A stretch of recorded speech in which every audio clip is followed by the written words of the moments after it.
Dios le bendiga en esta mañana hermosa del Señor. Es el pastor William B. Delgado, pastor jubilado de la Iglesia Discípulos de Cristo en Puerto Rico y miembro de la Iglesia Cristiana Discípulos de Cristo en el barrio Juan Domingo, en Guaynabo, Puerto Rico.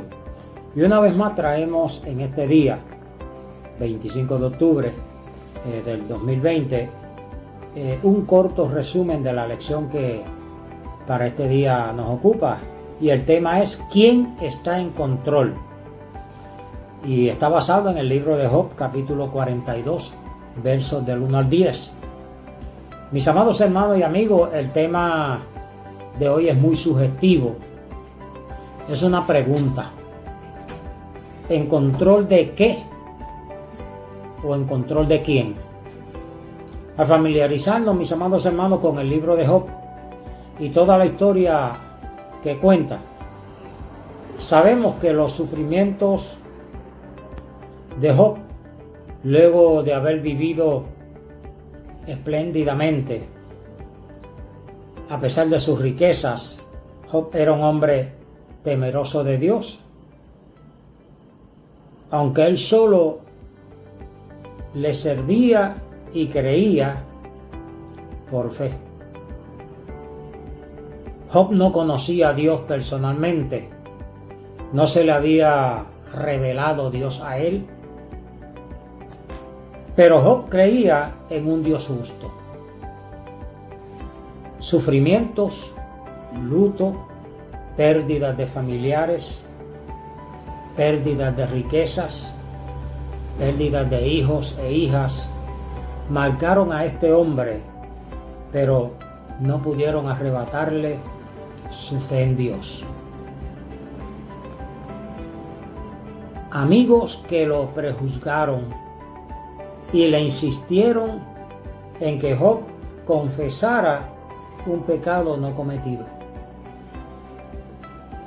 abonaron más a que la fe de Job creciera.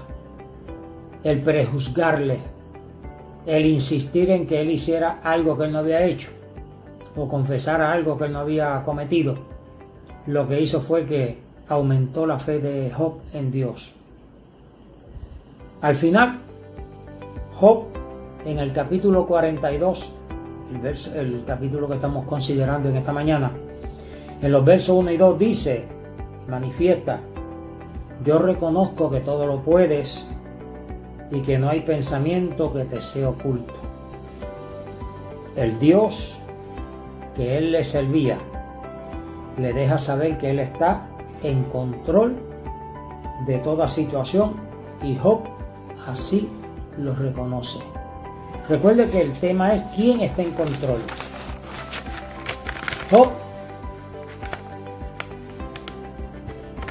ha pasado y superado las noches oscuras del alma. Esas noches y días oscuros en que no vemos de forma alguna el salir del atolladero donde nos encontramos o hemos llegado. ¿Cómo lo logró Job? Mis amados hermanos, ¿cómo lo logró Job? Sencillamente creyéndole a Dios. Creyéndole a Dios, no creyendo en Dios, creyéndole a Dios. Lo hizo con un corazón transparente y puro.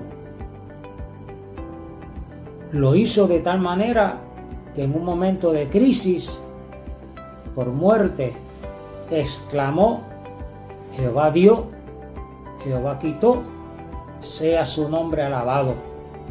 Con esa expresión, mis amados hermanos y amigos, Job adoró a Dios.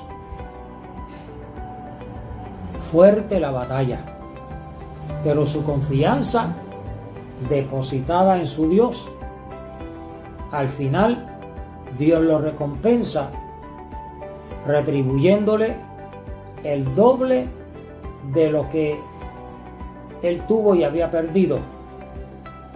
Todo porque Dios está en control.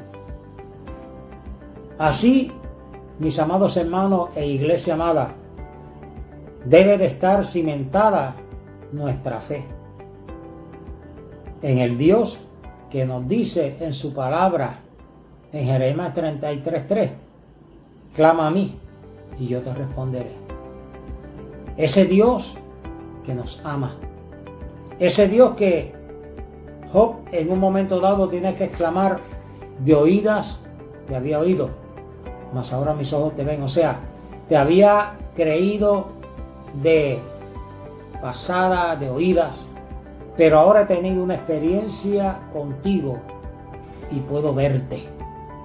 No lo veía en persona, lo veía por medio de la fe. Le confirmaba la experiencia vivida y la respuesta de Dios a él, el que él estaba correctamente cimentado en la fe que mueve montañas. Job era un hombre temeroso de Dios, donde no había una Biblia, donde no estaban las escrituras, donde cada quien hacía lo que bien le parecía, adoraba al Dios que quizás creía que era el más correcto. Dios escogió. Me recuerda el pasaje bíblico donde Pablo, en un momento dado, llegando ante los griegos, observando todos los altares, le dice: veo que ustedes son muy religiosos, y pasando por ahí, mirando los altares, he visto uno que dice al Dios no conocido. Ese que ustedes no conocen es el que yo anuncio. Ese que ustedes no conocen es el mismo Dios que Job le servía. Es el mismo Dios que hoy se ha manifestado en la persona de Jesucristo. Es el mismo Dios que hoy dice en su palabra todavía que Él es el mismo ayer, que Él es el mismo hoy y que será siempre el mismo, por siempre. Mis amados hermanos, confiemos. Él está en control. Vivimos momentos difíciles. Domingo tras domingo estamos recordando lo atípico de la temporada que nos ha tocado vivir, con una pandemia, con terremotos aquí en Puerto Rico. Oiga, pero todavía Dios está en control. Todavía, como dice el libro de Isaías, Dios está sentado sobre el círculo de la tierra, porque Él es el soberano Dios. Sus ojos, dice la palabra, atalayan los cuatro confines de la tierra. Sus oídos están atentos al clamor de los justos. La palabra dice: clama el justo y Jehová oye. ¿Por qué? Porque Él está en control. Hay dioses que le fallan a los hombres, pero el Dios nuestro, mis amados hermanos y amigos, es el Dios único y verdadero. El único que es un eterno presente. Así que, como Dios está en control, confiemos en Él. Volvamos nuestro rostro a Él y Él se glorificará en nuestra vida. Que Dios te bendiga.